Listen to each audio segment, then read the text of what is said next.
ಸಚಿವ ಕಾಂಗ್ರೆಸ್ಸಿನ ಶಾಸಕ ಎಚ್.ವೈ. ಮೇಟಿ ಇನ್ನಿಲ್ಲ. ಬೆಂಗಳೂರಿನ ಜಯನಗರದ ಅಪೋಲೋ ಆಸ್ಪತ್ರೆಯಲ್ಲಿ ನಿಧನರಾಗಿದ್ದಾರೆ. ಎಚ್.ವೈ. ಮೇಟಿ ಅವರಿಗೆ 79 ವರ್ಷ ವಯಸ್ಸಾಗಿತ್ತು.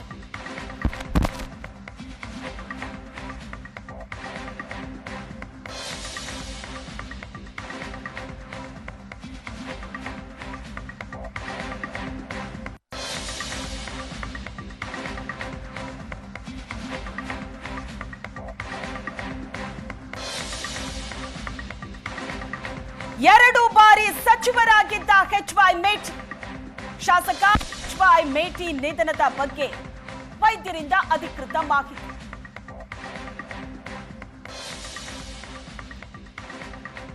ಬೆಂಗಳೂರಿನ ಜಯನಗರದ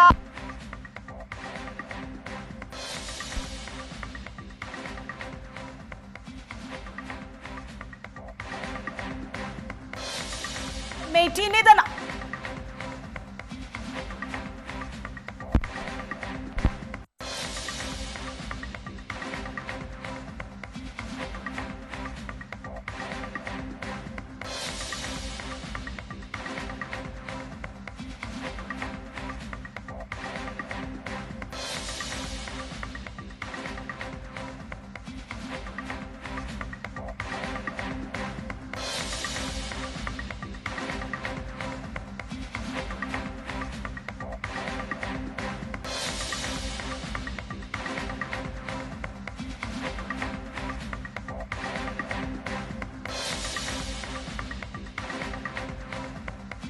ಇವಾಗ ಹೆಚ್ಚಿನ ಡೀಟೇಲ್ಸ್ ಅನ್ನ ಕೊಡ್ತಾರೆ ನಮ್ಮ ಪ್ರತಿನಿಧಿ ಆನಂದ್ ಬೈದನ್ ಮನೆ ಸಂಪರ್ಕದಲ್ಲಿದ್ದಾರೆ. ಆನಂದ್, ಕಾಂಗ್ರೆಸ್ಸಿನ ಹಿರಿಯ ಶಾಸಕರು ಎಚ್.ವೈ. ಮೇಟಿ ಇನ್ನಿಲ್ಲ.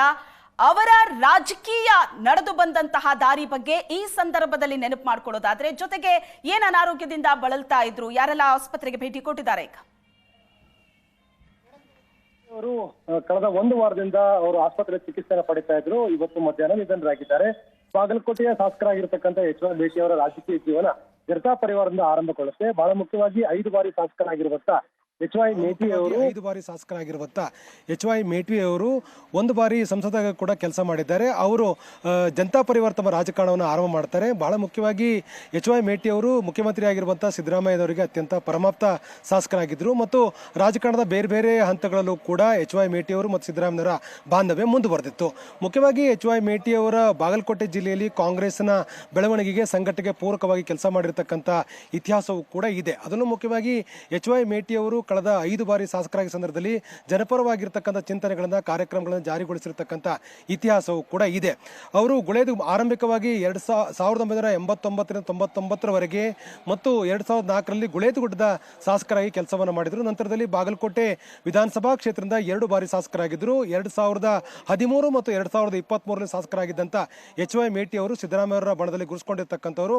2 ಬಾರಿ ಸಚಿವರಾಗಿದ್ದರು. ಅದರಲ್ಲಿ 2013ರಲ್ಲಿ ಅವರು ಅಬಕಾರಿ ಸಚಿವರ ಕೆಲಸ ಮಾಡಿದರು. ಅವರ ವಿರುದ್ಧ ಕೇಳಿ ಬಂದಂತಹ ಆರೋಪದ ಕಾರಣಕ್ಕಾಗಿ ತಮ್ಮ ಸ್ಥಾನಕ್ಕೆ ರಾಜೀನಾಮೆಯನ್ನು ಕೊಟ್ಟಿದ್ರು. ಈಗ ಅವರು ಕಳೆದ ಹಲವು ದಿನಗಳಿಂದ ಅನಾರೋಗ್ಯಕ್ಕೀಡಾಗಿ ಬೆಂಗಳೂರಿನ ಜಯನಗರ ಆಸ್ಪತ್ರೆಯಲ್ಲಿ ಚಿಕಿತ್ಸೆಯನ್ನು ಪಡಿತಾ ಇದ್ರು. ಇವತ್ತು ಮಧ್ಯಾಹ್ನ ಅವರು ನಿಧನರಾಗಿದ್ದಾರೆ. ರಾತ್ರಿ 8 ಗಂಟೆಗೆ ಪಾರ್ಥಿವ ಶರೀರವನ್ನು ಬಾಗಲಕೋಟೆ ತೆಗೆದುಕೊಂಡು ಹೋಗಲಾಗುತ್ತೆ. ರಾತ್ರಿ 8 ಗಂಟೆಯಿಂದ ಅವರಿಗೆ ಅಂತಿಮ ದರ್ಶನಕ್ಕೆ ಅವಕಾಶವನ್ನು ಮಾಡಿಕೊಡಲಾಗುತ್ತೆ. ಎಚ್.ವೈ. ಮೇಟಿ ಅವರು ಸಿದ್ದರಾಮಯ್ಯನವರ ಆಪ್ತ ವಲಯದಲ್ಲಿ ಗುರುತಿಸಿಕೊಂಡವರು. ಈಗ ಸಿದ್ದರಾಮಯ್ಯನವರು ಕೂಡ ಭೇಟಿ ನೀಡ್ತಾರೆ, ಅಂತಿಮ ದರ್ಶನವನ್ನ ಪಡಿತಾರೆ ಅಂತ. ಎಷ್ಟೊತ್ತಿಗೆ ಬರ್ತಾರೆ? ಯಾಕಂದ್ರೆ ಅವರು ಅನಾರೋಗ್ಯದಿಂದ ಬಳಲ್ತಾ ಇದ್ದಾಗಲೂ ಕೂಡ ಎಚ್.ವೈ. ಮೇಟಿ ಅವರನ್ನ ಭೇಟಿ ಆಗಿದ್ರು ಸಿದ್ದರಾಮಯ್ಯನವರು. ಕಳೆದ 4 ದಿನಗಳ ಹಿಂದೆ ಮುಖ್ಯಮಂತ್ರಿ ಸಿದ್ದರಾಮಯ್ಯನವರು ಜಯನಗರ ಆಸ್ಪತ್ರೆಗೆ ಭೇಟಿ ನೀಡಿ ಅವರ ಆರೋಗ್ಯವನ್ನು ಕೂಡ ವಿಚಾರಿಸಿದ್ರು. ಸಿದ್ದರಾಮಯ್ಯ ಬಣದಲ್ಲಿ ಗುರುಸ್ಕೊಂಡಿರ್ತಕ್ಕಂಥ ಎಚ್.ವೈ. ಮೇಟಿ ಅವರು ಕುರುಬ ಸಮುದಾಯಕ್ಕೆ ಸೇರಿರ್ತಕ್ಕಂಥವರು. ರಾಜಕಾರಣದ ಬೇರೆ ಬೇರೆ ಹಂತಗಳಲ್ಲಿ ಸಿದ್ದರಾಮಯ್ಯನವರಿಗೆ ಅತ್ಯಂತ ಬೆಂಬಲವಾಗಿ ನಿಂತಿರ್ತಕ್ಕಂಥ ಆ ಸಮುದಾಯದ ಅತ್ಯಂತ ಪ್ರಭಾವಿ ನಾಯಕರು ಕೂಡ ಆಗಿದ್ರು. ಹಾಗಾಗಿ ಅವರಿಗೆ 2013ರಲ್ಲಿ ಸಚಿವ ಸ್ಥಾನವನ್ನು ಕೂಡ ತಮ್ಮ ಸಂಪುಟದಲ್ಲಿ ಸಿದ್ದರಾಮಯ್ಯನವರು ಕೊಟ್ಟಿದ್ರು. ಆದರೆ ಅವರ ವಿರುದ್ಧ ಕೇಳಿ ಬಂದಿರತಕ್ಕಂಥ ಆರೋಪದ ಕಾರಣಕ್ಕಾಗಿ ಅನಿವಾರ್ಯವಾಗಿ ಅವರ ರಾಜೀನಾಮೆಯನ್ನು ಸಿದ್ದರಾಮಯ್ಯನವರು ಪಡ್ಕೊಂಡಿದ್ರು. ಆದರೂ ಕೂಡ ಇಬ್ಬರ ಮಧ್ಯೆ ಅತ್ಯಂತ ಆತ್ಮೀಯವಾಗಿರ್ತಕ್ಕಂಥ ಸಂಬಂಧಗಳು ಕೂಡ ಇತ್ತು. 2018ರಲ್ಲಿ ಸೋಲನ್ನು ಅನುಭವಿಸಿದ್ರು ಕೂಡ 2023ರಲ್ಲಿ ಮತ್ತೆ ಅವರಿಗೆ ಟಿಕೆಟ್ ಅನ್ನು ಕೊಟ್ಟು ಗೆಲ್ಲಿಸಲಿಕ್ಕೆ ಅತ್ಯಂತ ಪ್ರಾಮಾಣಿಕವಾದಂಥ ಪ್ರಯತ್ನವನ್ನು ಸಿದ್ದರಾಮಯ್ಯವರು ಮಾಡಿದ್ರು. ಹಾಗಾಗಿ ಸಿದ್ದರಾಮಯ್ಯವರ ಕ್ಯಾಂಪ್ನಲ್ಲಿ HY ಮೇಟಿ ಅವರು ಗುರುಸ್ಕೊಂಡಿದ್ರು ಮತ್ತು HY ಮೇಟಿ ಅವರ ಕುಟುಂಬವು ಕೂಡ ಸಿದ್ದರಾಮಯ್ಯವರನ್ನ ಬೆಂಬಲಕ್ಕೆ ನಿಂತಿರ್ತಕ್ಕಂಥದ್ದು. ಮೇಟಿಯವರ ಪುತ್ರಿಯು ಕೂಡ ಜಿಲ್ಲಾ ಪಂಚಾಯತ್ ಅಧ್ಯಕ್ಷ ಸ್ಥಾನ ಸಿಗಲಿಗೂ ಕೂಡ ಸಿದ್ದರಾಮಯ್ಯವರು ಅತ್ಯಂತ ಪ್ರಾಮಾಣಿಕವಾಗಿರ್ತಕ್ಕಂಥ ಪ್ರಯತ್ನವನ್ನು ಕೂಡ ಮಾಡಿದ್ರು. ಹಾಗಾಗಿ HY ಮೇಟಿಯವರ ಕುಟುಂಬಕ್ಕೂ ಮತ್ತು ಸಿದ್ದರಾಮಯ್ಯವರಿಗೂ ಅತ್ಯಂತ ಆತ್ಮೀಯವಾಗಿರುವಂಥ ಸಂಬಂಧ ಇದೆ. ಕಳೆದ 4 ದಿನಗಳ ಹಿಂದೆ ಆಸ್ಪತ್ರೆಗೆ ಭೇಟಿ ನೀಡಿ ಸಿದ್ದರಾಮಯ್ಯವರು ಏನು ಮೇಟಿಯವರ ಆರೋಗ್ಯವನ್ನು ಕೂಡ ವಿಚಾರಣೆ ಮಾಡಿದ್ರು. ಅಂತಿಮವಾಗಿ ಅವರಿವತ್ತು ಚಿಕಿತ್ಸೆ ಫಲಕಾರಿಯಾಗದೆ ಇವತ್ತು ನಿಧನರಾಗಿದ್ದಾರೆ. ಇವತ್ತು ರಾತ್ರಿ 8 ಗಂಟೆಗೆ ಬಾಗಲಕೋಟೆಗೆ ಪಾರ್ಥಿವ ಶರೀರವನ್ನು ತೆಗೆದುಕೊಂಡು ಹೋಗಲಾಗುತ್ತೆ. ಈಗ ಮುಖ್ಯಮಂತ್ರಿಗಳು ಮೈಸೂರಿಂದ ಆಗಮಿಸ್ತಾ ಇದ್ದು ಆಸ್ಪತ್ರೆಗೆ ಭೇಟಿ ನೀಡಿ ಅಂತಿಮ ದರ್ಶನವನ್ನು ಪಡಿತಾರೆ. ನಂತರದಲ್ಲಿ ರಾತ್ರಿ 8 ಗಂಟೆಗೆ ಏನು ಪಾರ್ಥಿವ ಶರೀರವನ್ನು ತೆಗೆದುಕೊಂಡು ಹೋದ ನಂತರದಲ್ಲಿ ಬಾಗಲಕೋಟೆ ಕೂಡ ನಾಳೆ ಮುಖ್ಯಮಂತ್ರಿಗಳು ಭೇಟಿ ನೀಡ್ತಾರೆ. ಎಸ್, ಥ್ಯಾಂಕ್ ಯು ಆನಂದ್ ನಿಮ್ಮೆಲ್ಲ ಡೀಟೇಲ್ಸ್ಗೆ.